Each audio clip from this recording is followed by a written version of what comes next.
नमस्कार, NMF news देख रहे हैं आप। मैं हूं आपके साथ अभिषेक पुंडीर। 19 मई देर शाम खबर आई कि 2000 के नोट चलन से बाहर होने वाले हैं। यह ऐलान ठीक नोटबंदी के ऐलान जैसा था। जैसे ही यह घोषणा हुई, ब्लैक मनी वालों के पैरों तले से जमीन खिसक गई। साल 2016 में सरकार के नोटबंदी के फैसले के बाद भ्रष्टाचारी हाथ पैर मारने लगे कि कैसे वो अपनी काली कमाई को ठिकाने लगाएं। इस फैसले का विरोध भी खूब किया गया। सुप्रीम कोर्ट में याचिकाएं भी भर भर कर डाली गई, लेकिन सुप्रीम कोर्ट ने भी इस मामले में सरकार को क्लीन चिट दी थी, जिसके बाद विपक्षियों को करारा झटका लगा। अब नोटबंदी 2.0 में भी ऐसा ही हाल देखने को मिल रहा है। काली कमाई करने वालों के हाथ पैर फूले हुए हैं। इसी बीच महाराष्ट्र में एक राजनेता को लेकर ऐसा दावा किया गया जिससे पूरे महाराष्ट्र की राजनीति में खलबली मच गई।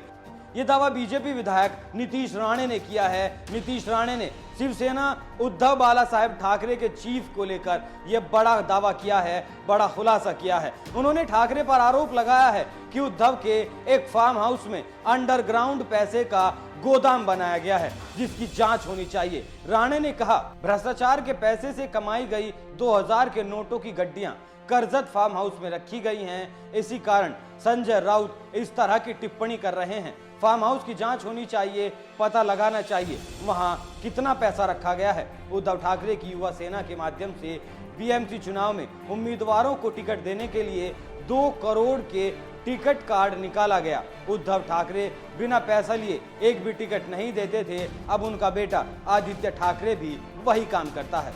नीतीश राणे के इस बयान के बाद उद्धव ठाकरे की शिवसेना में उठापटक जारी हो चली है। लेकिन जो आरोप बीजेपी विधायक ने लगाए हैं उनकी जांच भी जरूरी है। अगर ये आरोप सच साबित होते हैं तो उद्धव ठाकरे की मुश्किलें और भी ज्यादा बढ़ना तय है। वैसे ये भी बयान संजय राउत के बयान पर पलटवार करते हुए दिया गया है। आरबीआई के 2000 के नोट को चलन से बाहर करने के ऐलान के बाद विपक्षी दलों में खलबली मच गई थी। इस फैसले पर संजय राउत ने केंद्र सरकार की आलोचना करते हुए कहा था कि इस देश का सिस्टम एक सरकार के गुलाम की तरह काम कर रहा है। यह फैसला आरबीआई का था तो साफ तौर पर राउत ने आरबीआई को केंद्र सरकार का गुलाम बताया था।